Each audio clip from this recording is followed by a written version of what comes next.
Hey everybody, Haseen here at Noisehound. We are going to talk about a speech that Nancy Pelosi, the Speaker of the House, delivered this morning. She said some things that just weren't true. She also said some things that were good. So we're going to talk about both of those things coming up in just a sec.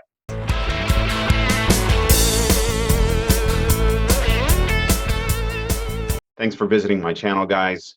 Here at Noisehound, we talk about the news, the latest politics, the latest cultural issues, and the latest economic developments to try to keep you informed. So if this is the first time you're visiting our channel, please go ahead and subscribe so you can get the latest updates. Click the bell to turn on notifications. Also, if this is your first time here, we are equal opportunity critics. So this video may sound a little bit critical of Nancy Pelosi. She said some things that weren't true, so we've got to address it. But also, to provide some evidence that we are equal opportunity critics, I'm going to include a link to the video here where I talk about Senator Richard Burr, a Republican in the Senate, who's involved in a recent stock scandal. You should know about that as well. Let's get to it.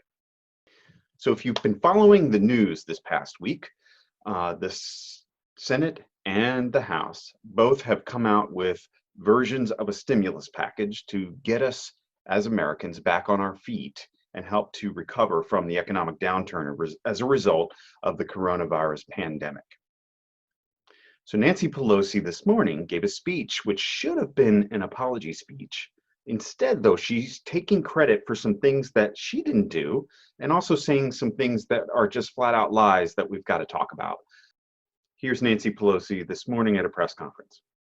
Last night, as you know, the Senate passed important legislation. We're very proud of the product. We think it is, we did jujitsu on it, that it went from a corporate first proposal that the Republicans put forth in the Senate to a workers first, Democratic workers first legislation. Jiu-jitsu, really? So really, there's not a whole lot of difference between the bill that was passed last night by the Senate and the original bill that was debated on the floor of the Senate over the weekend. There are four key areas that are different. One, unemployment insurance. They already had in the bill over the weekend $600 per week per individual for 3 months. Now with Democrat input, now it's extended to 4 months.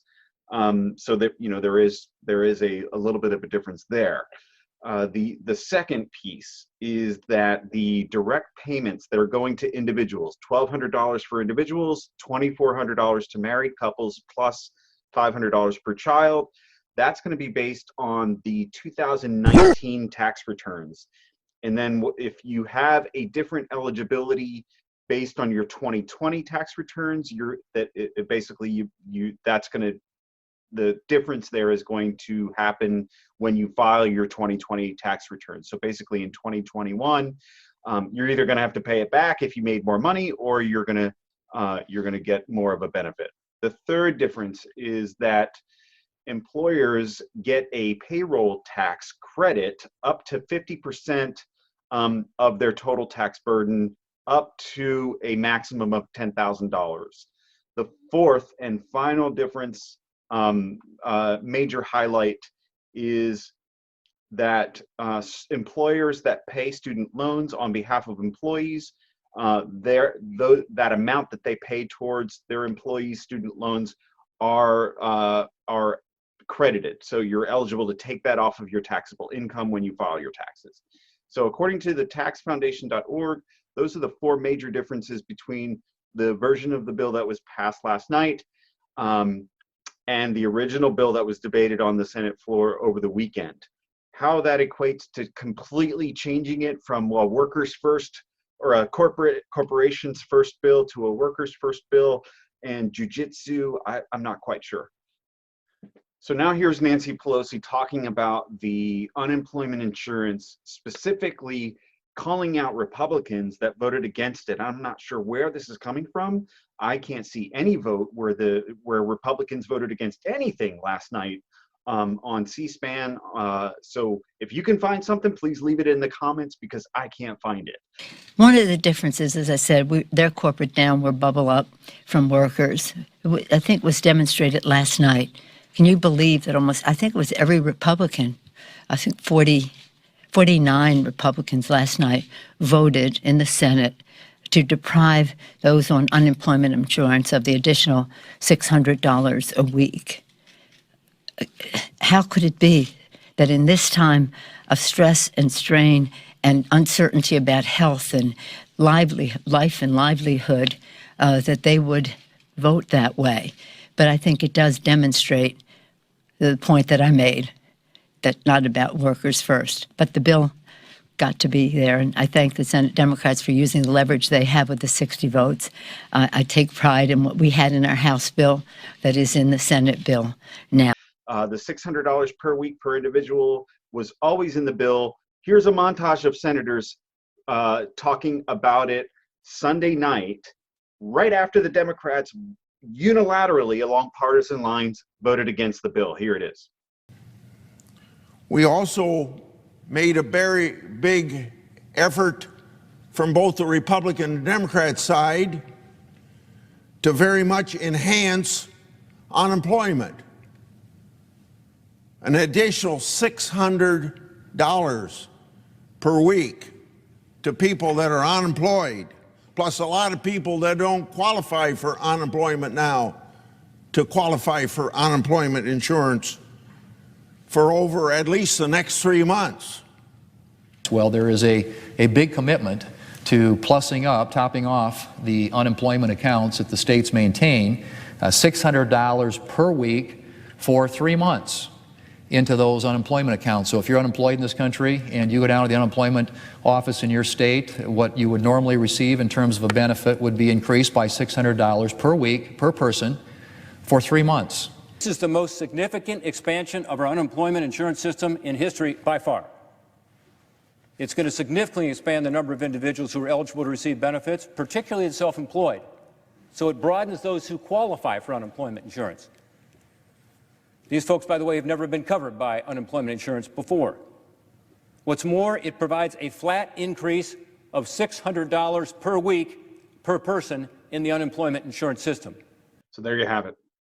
The senators, in a bipartisan effort, by the way, already had this in their bill over the weekend.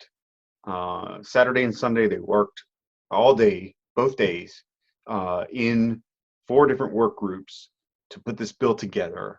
And it seems like Nancy Pelosi is trying to take the credit. Here she is again. She just can't give it up.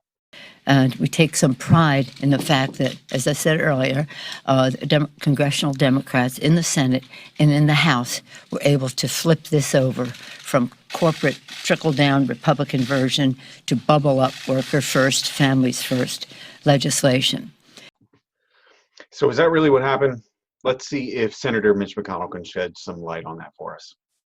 Now, the build-up to this, so everybody fully understands, is that we had a high level of bipartisanship in 5 different working groups over the last 48 hours, where members who were participating were reaching agreement. And then all of a sudden, the Democratic leader and the Speaker of the House shows up. And we're back to square one. So just so you can follow along here. So over the weekend, Saturday and Sunday, the Senate in 5 different working groups in a bipartisan way put together this bill, then that the Senate voted on Sunday night. Right before the vote, Nancy Pelosi shows up, talks with Senator Minority Leader Chuck Schumer, and says, "Wait a minute, let's put the brakes on this bill. Me and my allies in the House, we want some other things to be in this bill." And maybe you've heard about some of these things that they wanted to add in their bill. They came out with their own House bill on Monday, which had all of these things in them. Things like tax credits for windmills and solar farms, corporate diversity, corporate board diversity. So basically, affirmative action requiring certain diversity metrics on corporate boards. They wanted student loan debt forgiveness, $10,000 of student loan debt per person. So there's lots of other things here in this bill that just don't belong in a stimulus package. Again, they're worthy topics that should be discussed at the right time, this is not the time. I could go on. There are a lot of things that she said that just aren't true in this speech. I can't cover it all because the video would be 30, 40 minutes long. I want to talk about one other thing where she talks about the small business stimulus that's in the bill. Here it is. Small businesses, so proud of the work of all of our chairmen. They were just dazzling in their knowledge, their strategy, their experience in getting the right kind of bill passed, even though, again, compromising, not getting everything we want, but recognizing that we won the day. Small business want fast relief. Small business, they have meant for rent, mortgage, utility costs, eligible for SBA loan forgiveness. I salute Congresswoman, Madam Chair Nydia Velázquez for what she was able to accomplish there. So nothing changed with the small business stimulus portion of this bill. Here are Senators Rubio and Collins, who were in the small business working group along with Senator Cardin and Senator Sheehan. This is a bipartisan working group on Sunday night talking about what's in the bill. Under our approach, small businesses would be eligible for a 100% federally guaranteed emergency loan to cover their payroll for 8 weeks, as well as certain fixed expenses, normal, customary expenses like rent or mortgage payments and utilities. These loans would ultimately be eligible to be forgiven, provided that the employers kept the workers on their payrolls. That's the key provision. You are a business. You're a restaurant, small one-person, one-shop restaurant. You're a dry cleaning shop. You're a mechanic. You have any small business, and you have less than 500 employees or fit the category of the SBA as we define it in this bill. And the government has said people can no longer go to your restaurant or can no longer go out of their homes and use you as their mechanic. And so you've had to lay off your employees. So you're not operating, and you can't pay your employees. I'm not here to make fun of or criticize the big corporations, because I hear a lot of them saying, well, we only have 30 days of credit available, or we have a credit line we can draw down on over the next 15 or 20 days. I'm not saying that's not an urgent thing that needs to be addressed. But what we've been focused on in this part of the bill is the people that have no line of credit, that if they go 2 days without revenue, they're in a lot of problems. And that's the overwhelming majority of small businesses in America. And more importantly, in my mind, the jobs that they represent and support.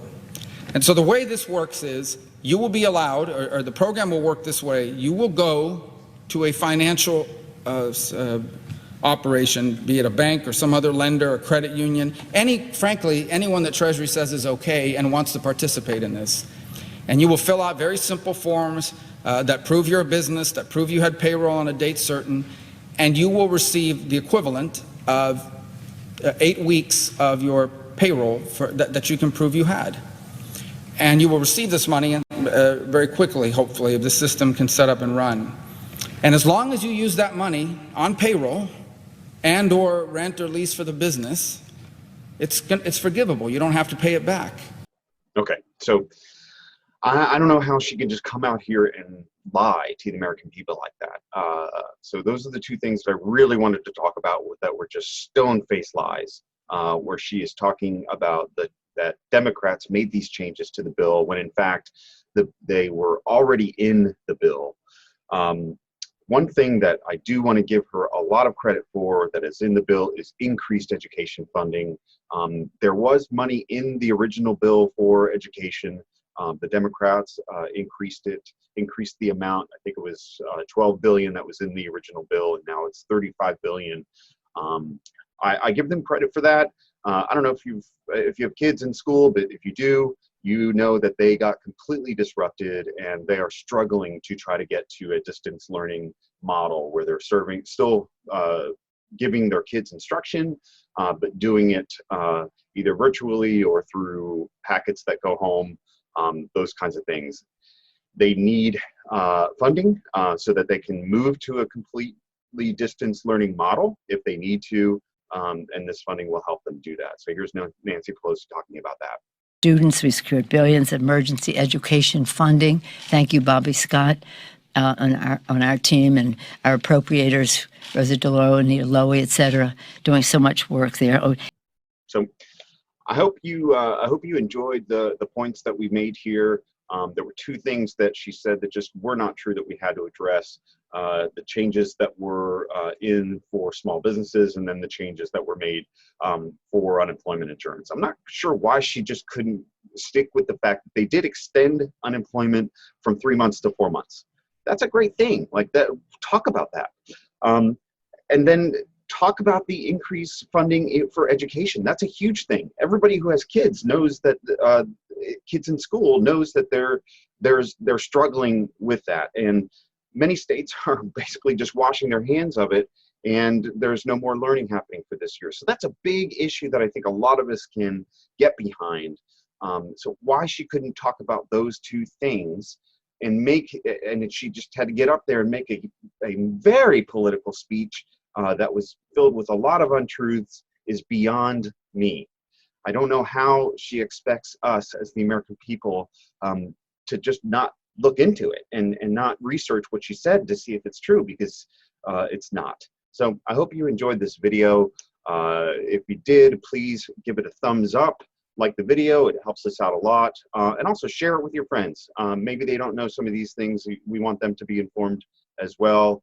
Again, Haseen here at Noisehound. Thanks for watching.